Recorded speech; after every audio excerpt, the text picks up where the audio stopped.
What's up, fight fans? This is Kurt DeVille with Counterpunch Boxing News, and I got some new news for you concerning Eddie Hearn. His last interview after it's really pretty clear, where they stand on it. A lot of things were clarified. There isn't a December deadline, but he also said that they must hear something by December, at least December, before they start looking at other options. I mean, that just makes sense. You know what I mean? Because if Shelley won't sit down, like they say, they won't sit down after we already know another offer has been presented, a percentage offer. Okay, and then they still don't want to sit down and talk. Yeah, I believe that is a pretty much clear cut, self-explanatory way of saying they're not going to wait. Those guys are not going to wait. Why would the A side wait? We all know Anthony Joshua's the A side, regardless of what people tell you, regardless of the channels that you read and you listen to. They probably want Deontay Wilder to be the A side. I don't care who's the A side, honestly. You know what I mean? Because I'm not in their pockets, any of them. But I just see things and I measure and I see things from the outside. I gather all the facts and I see that, okay, well, Joshua's the man. Eddie and Joshua are the ones that's presenting the offer. And then there was an offer that was countered of the $50 million. And we found out that Frank Warren is behind it, which is competitor to Eddie Hearn with Matchroom, which totally just goes everything against the DAZN app. It's a lot of politics involved. You know what I mean? The DAZN app versus, Frank Warren, that had the money to put up. So it wasn't just Al Heyman either, or Shelley. It was a third party, and the third party was Frank Warren. Okay, until Frank Warren says no, that wasn't me. He's not claiming it's not. Well, it has to be him because that's what he went on record saying. When I say he went on record, I'm referring to Eddie Hearn. So Eddie Hearn, just wants to sit down with people. His dad is stepping in. He's trying to get the fight made, with Shelley, because Shelley and Eddie Hearn, they don't get along. Shelley Finkel and Eddie Hearn, they do not get along. So, and it's hard for two promoters that don't care for each other to get a fight made.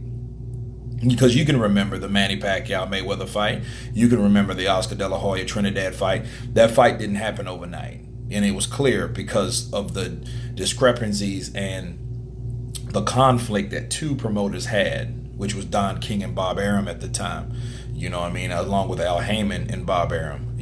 These guys didn't really regularly work together, and then that's what we're looking at now.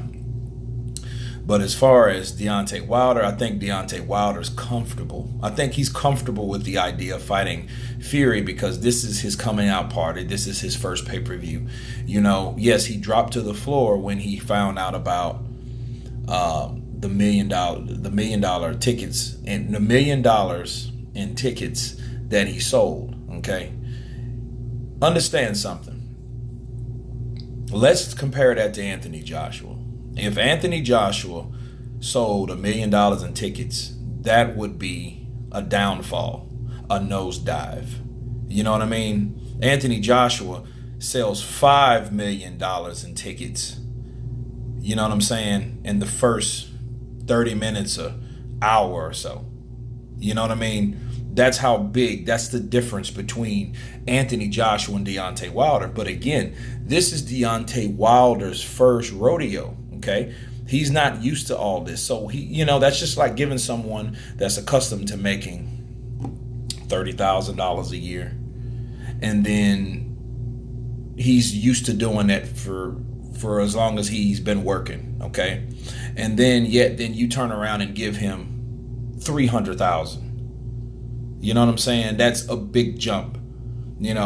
I would be happy about that too if I was Deontay Wilder. I would fall down too because again, that's something that it's uncharted waters. So he's just really gonna have to get accustomed to that. But at the same time, he doesn't, I don't want that to go to his head, because that's not what Anthony Joshua, the numbers that he's doing. And I don't want to be number crunching, but you have to compare this. A lot of people try to compare this to apples and oranges when it's actually watermelons to grapes. You know what I'm saying? Because,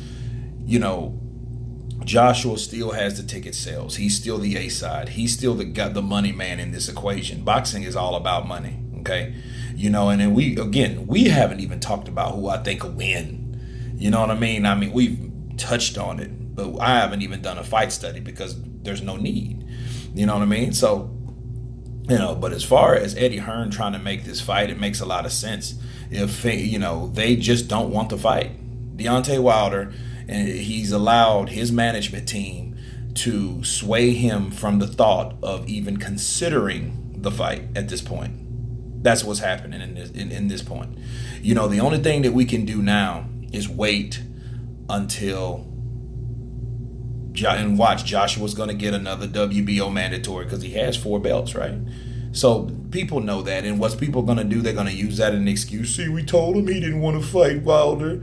He's fighting another mandatory like he did Provectin. You're going to hear that. And it's going to flood all these channels, and it's going to be retarded. It's going to be a retarded false doctrine that's going to spread throughout these channels that Joshua is once again ducking Wilder. In fact, Wilder is just getting accustomed to this level.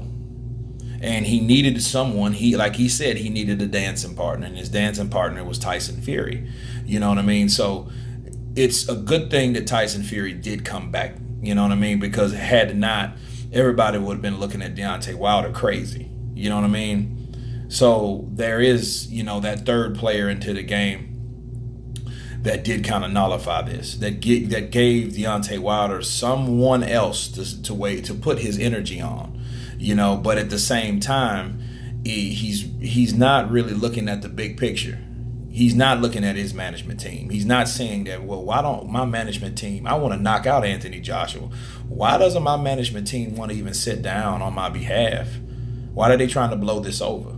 You know what I mean? They're throwing fury in my face. And I'm pretty sure Deontay Wilder's going to knock out Tyson Fury. You know what I mean? And most importantly, I think that Deontay Wilder knows that he's going to knock out Tyson Fury. You see what I'm saying? So if he didn't think that, he wouldn't really be talking about Joshua as much. So that tells you there's still a desire for him to fight Joshua.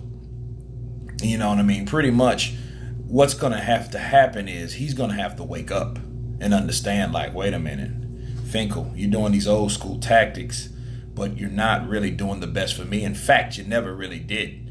You did it to a certain level. That's why I haven't been to this level yet, because they carefully carried Deontay along. You know what I mean? So I don't know if that was necessarily a good thing or a bad thing. Obviously, it was a good thing, though, because he's undefeated. And everyone knows with the Mayweather doctrine, undefeated means you can market yourself. You know what I mean? They can't discredit you because no one's beat you, They can go back to the amateur days, but that's about it, not on a professional level. So, but back to Eddie Hearn. Eddie Hearn has, I think their strategy now is just to really work with Al Heyman to see if they can get this fight done. And again, if they're trying to set all these meetings, make all these emails, make a new proposal on a new negotiation, how the hell are they the ones that's avoiding the fight? That's the question you ask yourself, guys. And I'm going to leave you with that.